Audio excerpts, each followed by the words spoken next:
Hey there, I'm Brittany, and I've got a hell of a story to tell you. I'm 33, and up until recently, I was working as a cosmetologist at this fancy clinic downtown. It wasn't a bad gig, you know? Decent pay, nice clients, and I got to make people feel good about themselves. But I always had this itch, this dream of running my own show. Now, let me introduce you to the other main character in this clusterfuck of a story, my husband. Well, ex-husband now, but we'll get to that juicy bit later. Let's call him Jack. Jack's 5 years older than me and used to work as a manager at some big shot construction company. We've been married for 3 years and we're living in my apartment. Babe, I'm telling you, opening your own place is the way to go, Jack would say, lounging on the couch with a beer in hand. You be the boss, set your own hours. It's the dream, right? I'd nod, excitement bubbling up inside me. Yeah, you're right. But it's gonna take a lot of work and money to get there. Jack would wave his hand dismissively. Don't worry about that. We'll figure it out. I'll support us while you get it off the ground. You focus on being a kick-ass business owner. So, I started saving. Every extra penny went into my business fund. No more fancy dinners, no new clothes, nothing. I was on a mission. Geez, Britt, you don't have to be so strict, Jack would complain when I'd refuse to order takeout for the 3rd time in a week. Every dollar counts, Jack, I'd reply, heating up some leftovers. We agreed on this, remember? He'd grumble but eventually nod. Yeah. You're right. It'll be worth it in the end. Now, I should probably mention that Jack had been married before.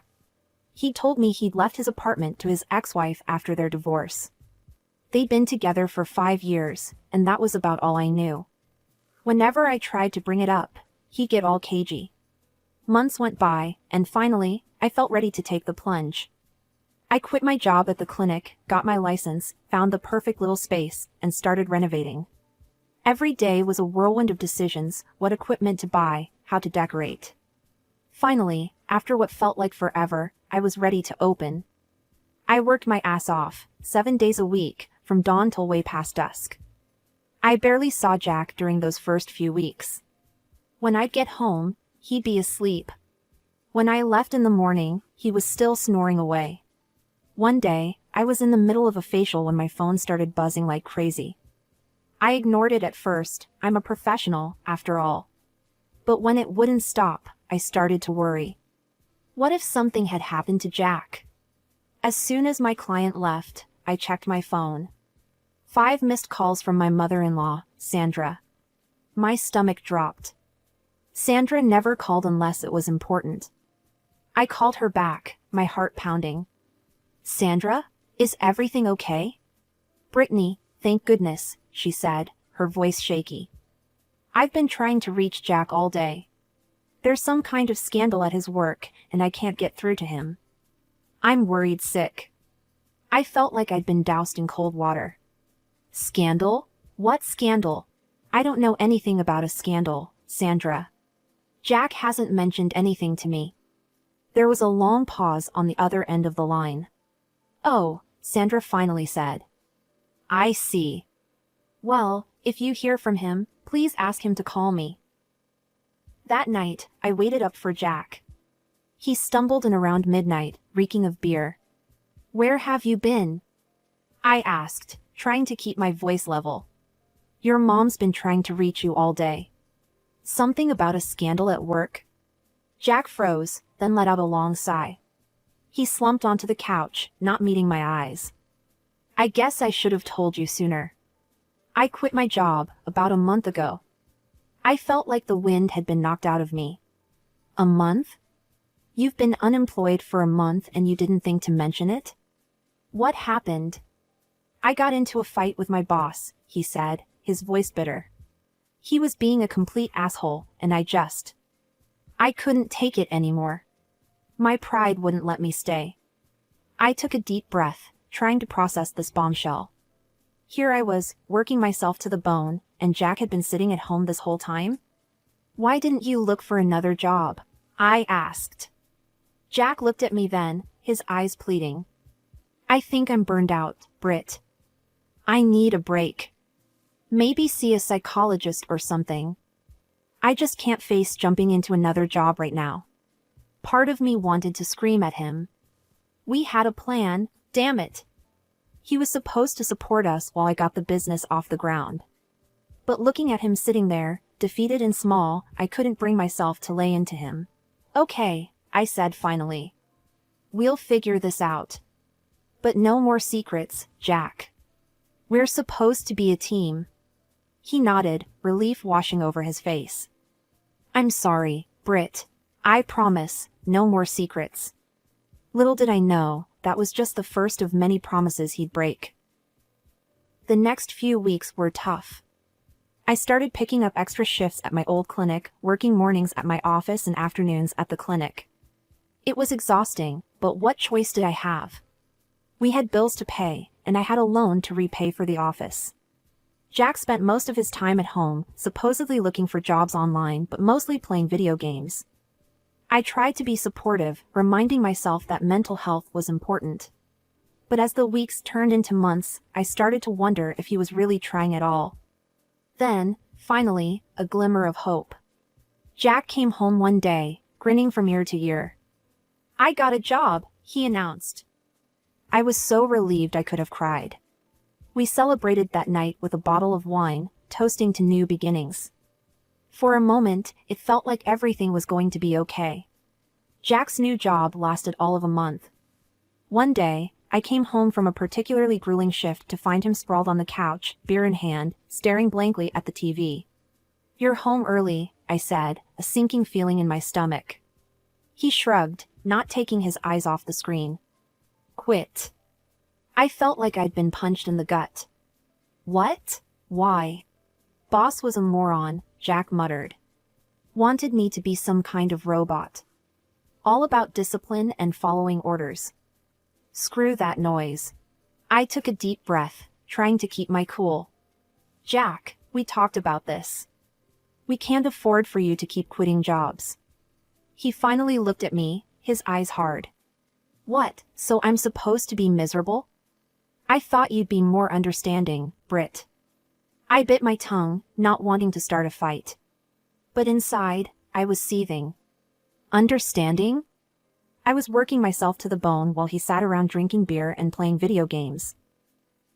The next 6 months were a blur of work, stress, and mounting frustration. I'd come home to find Jack exactly where I'd left him, surrounded by empty beer cans and takeout containers. Any luck with the job search? I'd ask, trying to keep the desperation out of my voice. Nothing good out there, he'd reply, waving his hand dismissively. I'm looking for something interesting, you know? With good pay but not too demanding. I wanted to scream. Who didn't want a job like that? But those jobs didn't just fall into your lap. You had to work for them. One night, after a particularly long day, I came home to find Jack actually up and about. He had this weird, excited look in his eyes. Britt, I've been thinking, he said, pulling me down onto the couch next to him. We should have a baby. I stared at him, sure I'd misheard. What? Yeah, think about it, he said, grinning. I could be a stay-at-home dad.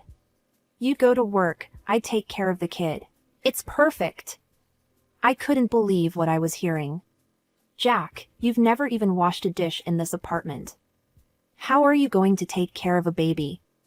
His face fell. What, you don't think I could do it? It's not that, I said, trying to be diplomatic. It's just, taking care of a baby is a lot of work. And we're not exactly in a great financial position right now.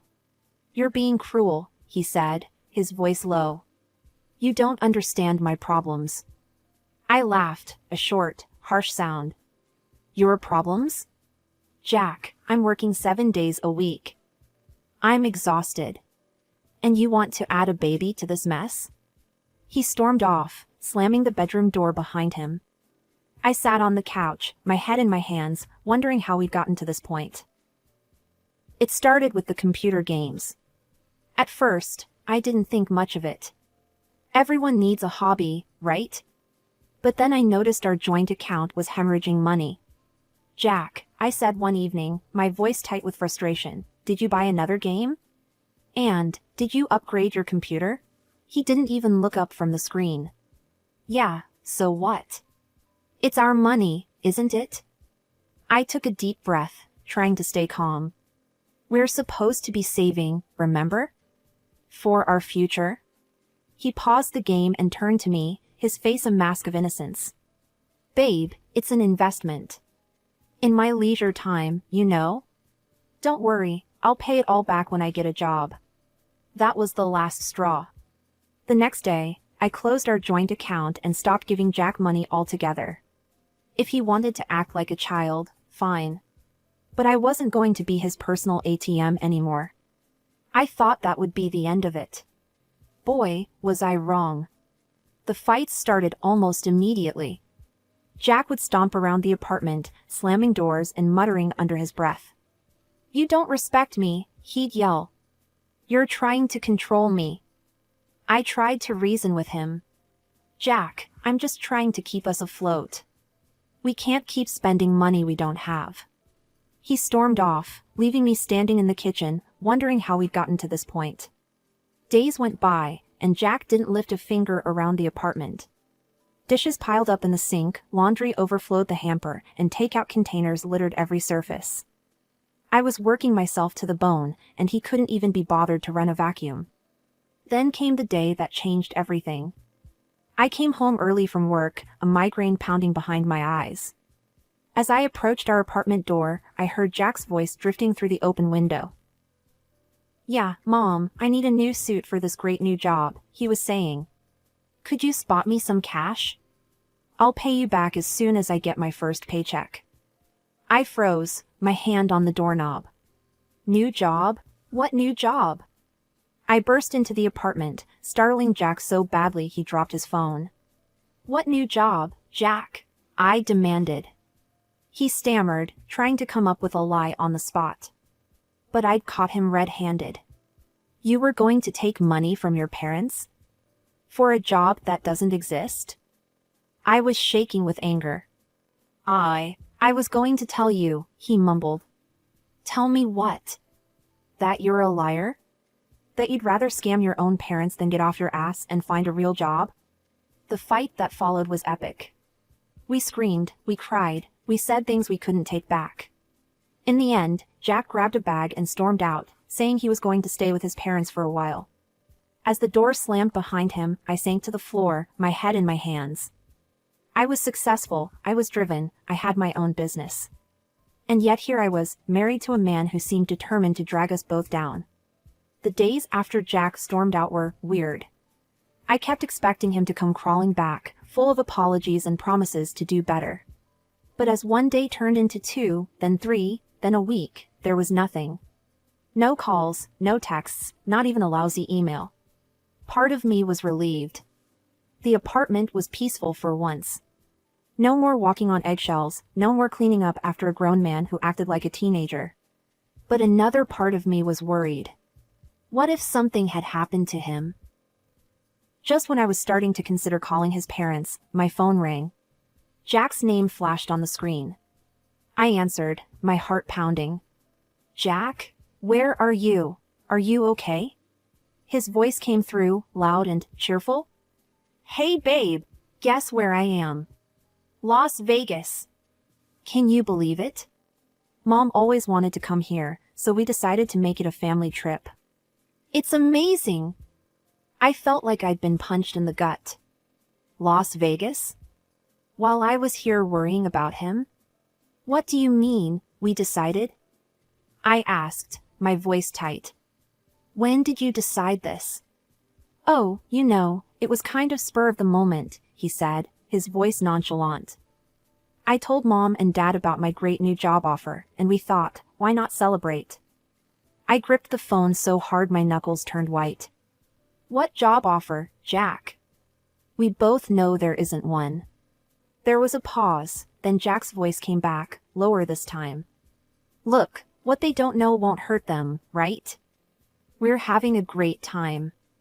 I'll find a job when we get back, I promise. And how exactly are you paying for all this? I asked, dreading the answer. "Oh, don't worry about that," he said, his voice bright again.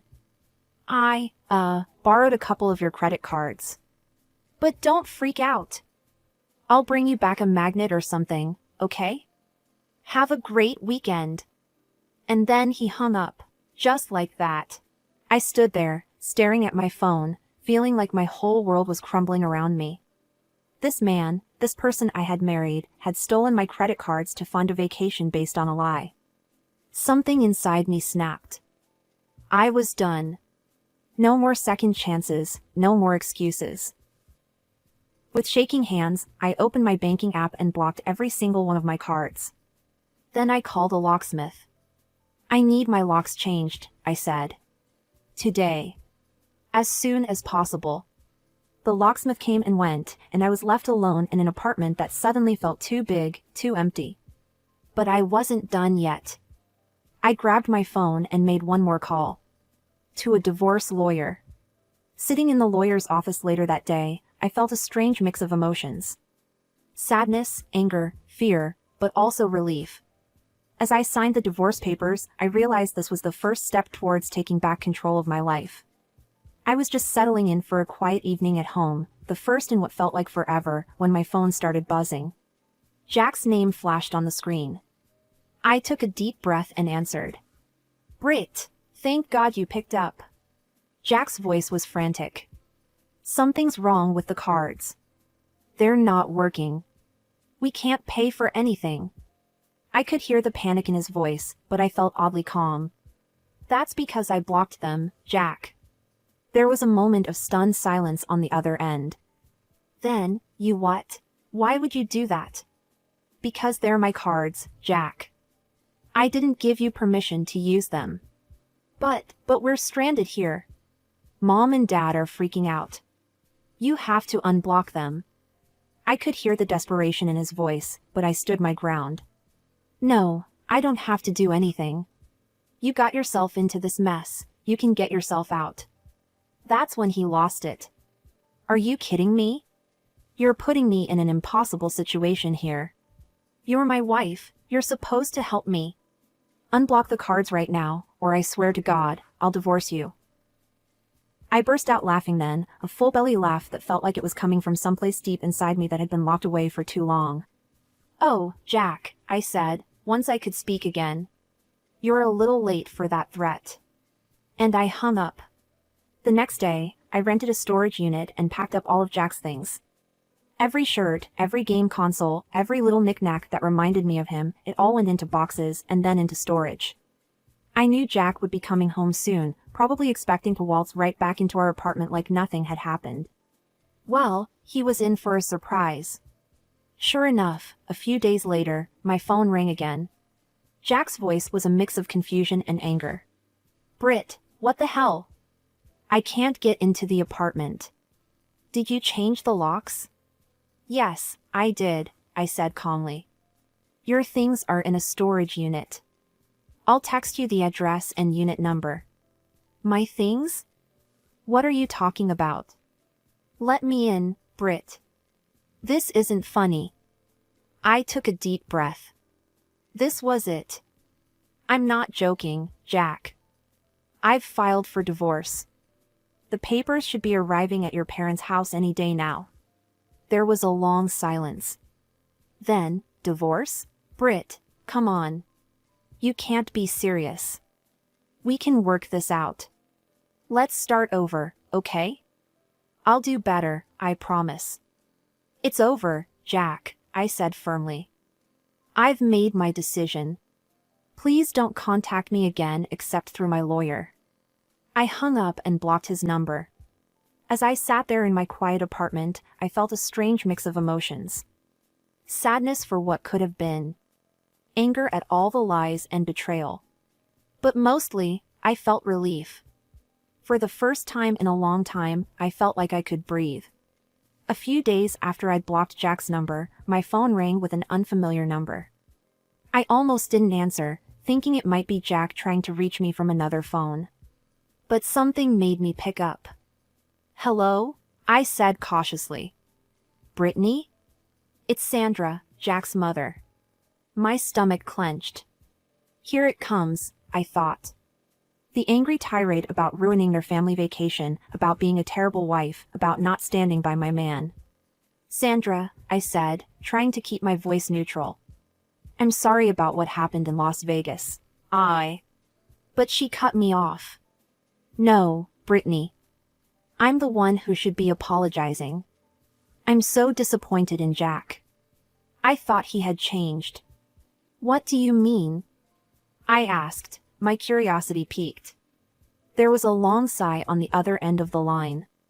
Brittany, there's something you should know. Jack's first marriage, it didn't end because they grew apart, like he told you. His ex-wife left him because of his irresponsibility. His lying, his inability to hold down a job, his stealing. I felt like I'd been punched in the gut. He never told me. I know, Sandra said softly. We hoped that living with you, seeing how hardworking and responsible you are, it would inspire him to change. To grow up. Her voice trailed off, and I could hear the pain in it. I felt a surge of sympathy for her. She'd been duped just as much as I had.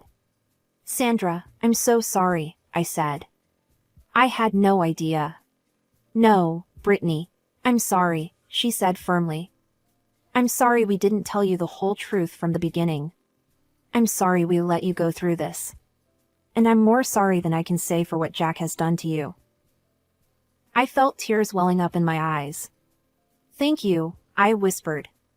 I want you to know, Sandra continued, that when we found out the truth, how he'd been lying to you for months, how he stole your credit cards, how he'd been deceiving us about having a job, we kicked him out. He's not welcome in our home right now. I was speechless. I'd been so worried about facing judgment from Jack's family, and here they were, standing by me instead. I don't blame you for divorcing him, Brittany, Sandra said. You deserve so much better. I hope you don't think badly of all of us because of Jack's actions. No, of course not, I said quickly. Sandra, I never blamed you or your husband. You've always been kind to me. We talked for a while longer, Sandra filling me in on some of the details I'd missed. By the time we hung up, I felt like a weight had been lifted off my shoulders. I wasn't alone in this. I wasn't crazy for feeling betrayed and angry. In the weeks following my conversation with Sandra, life started to settle into a new rhythm. I threw myself into my work, finding solace in the familiar routines of my cosmetology office. Without Jack's constant drama and financial drain, I found myself with more energy, more focus, and, surprisingly, more money. But Jack wasn't going to let go without a fight. One evening, as I was locking up the office, I spotted a familiar figure leaning against my car. My heart sank. Britt, Jack called out as I approached. Can we talk, please? I've changed, I swear. I'm looking for a job, a real one this time. I'll pay you back every cent. Just give me another chance. For a split second, I felt a twinge of something. Nostalgia? Pity? But then I remembered all the lies, all the broken promises, all the stress and pain he'd put me through. No, I said firmly. I'm done giving you chances, Jack. Please leave. I brushed past him and got into my car, my hands shaking as I started the engine. As I drove away, I saw him in my rearview mirror, standing there looking lost. But I didn't turn back. That was the last time I saw Jack in person. He tried calling a few more times, from different numbers, but I blocked them all. Eventually, the divorce was finalized without any further drama. And you know what? Life got better. A lot better. Without the constant stress of Jack's unemployment and spending, my own finances improved dramatically. I was able to pour all my energy into my cosmetology office, and it showed. My client list grew, word of mouth spread, and soon I was busier than I'd ever been. I made the decision to leave my part-time job at the clinic and focus solely on my own business. It was scary at first, but it turned out to be the best decision I could have made. With the extra time and energy, I was able to really focus on marketing and expanding my services. I hired 2 more cosmetologists to help with the increased workload, and suddenly, I wasn't just a cosmetologist, I was a boss. The loan I'd taken out to start the business? Paid off, ahead of schedule. The constant worry about making ends meet? Gone. For the first time in years, I felt financially secure. But it wasn't just about the money. I started allowing myself little luxuries, weekend trips, nice dinners out, those shoes I'd been eyeing for months. Things I'd always denied myself before, thinking we needed to save every penny for some nebulous future that never seemed to arrive. Now, as I sit in my expanded office, looking at the plans for our new treatment room, I can't help but marvel at how much has changed. I'm not just surviving anymore, I'm thriving. And I did it all on my own. Don't get me wrong, it wasn't always easy. There were nights when I missed having someone to come home to, someone to share my successes with. But those moments became fewer and farther between as I built a life I truly loved. Looking back, I realized that ending my marriage to Jack wasn't the end of my story, it was the beginning. It was the moment I chose myself, my dreams, my future. And you know what? I'd make that choice again in a heartbeat.